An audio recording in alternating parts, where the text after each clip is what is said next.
Canada के प्रधानमंत्री Justin Trudeau Bharat के G20 समिट में अपनी करतूतों की वजह से बेइज्जती करा के लौटे और इस बेइज्जती का बदला लेने के चक्कर में या तो वो अपनी प्रधानमंत्री की कुर्सी खो देंगे या फिर देश का नाम डुबो देंगे। देश लौटने के बाद अब जस्टिन ट्रूडो ने भारतीय एजेंसियों पर कनाडा प्रवासी हरदीप सिंह निज्जर की हत्या का आरोप लगा दिया है, जिसे भारत ने इनामी आतंकवादी घोषित कर रखा है। यही नहीं, कनाडा ने भारत से रिश्तों की परवाह ना करते हुए भारत के राजदूत को कनाडा से निकाल दिया, ये सोच के कि गांधीवादी विचारधारा वाला भारत क्या ही कर लेगा। लेकिन उन्हें यह नहीं पता कि भारत अब सिर्फ निंदा नहीं करता बल्कि घर में घुस के मारता भी है।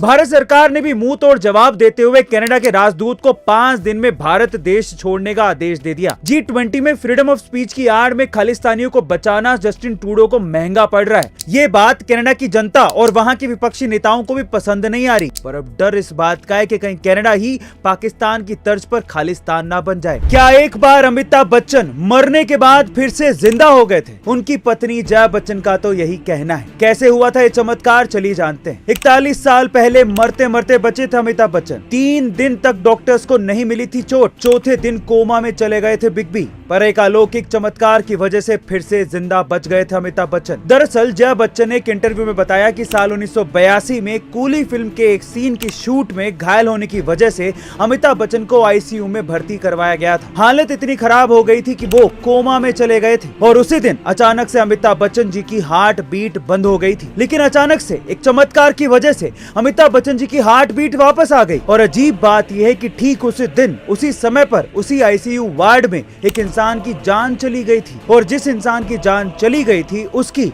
और अमिताभ बच्चन जी की डेट ऑफ बर्थ भी सेम थी, यानी कि 11 अक्टूबर 1942। यानी कि एक तरफ किसी की सांस टूटी और अमिताभ बच्चन जी की सांस जुड़ गई। ये चमत्कार नहीं तो और क्या है। हम बॉलीवुड के शहंशाह अमिताभ बच्चन जी की अच्छी सेहत की कामना करते हैं। येस बैंक के साथ जो हुआ उस चक्कर में फोन पे ऐप फंस गया, क्योंकि उनके ज्यादातर ट्रांजैक्शन येस बैंक के साथ होते थे।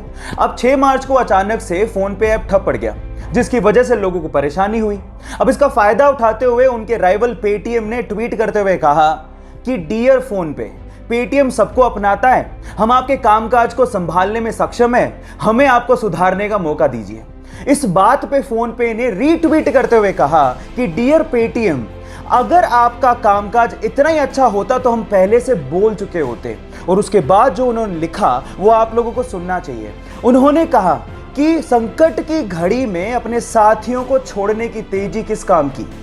Foam is temporary but class is permanent. So guys, यहाँ सीखने लायक बात यह है कि संकट की घड़ियां आती जाती रहती हैं। इस सिचुएशन में अपनी साथियों का साथ कभी नहीं छोड़ना चाहिए, क्योंकि वक्त बदलते देर नहीं लगती। इसके पहले तक साउथ मूवीज को सिर्फ साउथ में ही देखा जाता था, वहीं पे ही उनका क्रेज होता था। लेकिन कुछ सुपर्ब एक्टर्स की वजह से आज साउथ मूवीज को ना सिर्फ इंडिया में बल्कि पूरे विश्व भर में देखा जा रहा है और सराहा भी जा रहा है। उनमें से एक सुपरस्टार का नाम है अल्लू अर्जुन। बंदे की एक मूवी रिलीज हुई जिसका नाम है अंगू वैकुंठपुराथु। मुझे मलयालम बिल्कुल नहीं आती, लेकिन उस बंदे की कॉमेडी पे मैं खूब हंसा, उस बंदे के इमोशनल सीन्स पे मैं खूब इमोशनल हुआ, और उस बंदे की डांस का तो जवाब ही नहीं है। 3 दिन से मेरी कार में उसी मूवी का गाना बज रहा है, जिस मूवी के लिरिक्स मुझे बिल्कुल समझ में नहीं आते।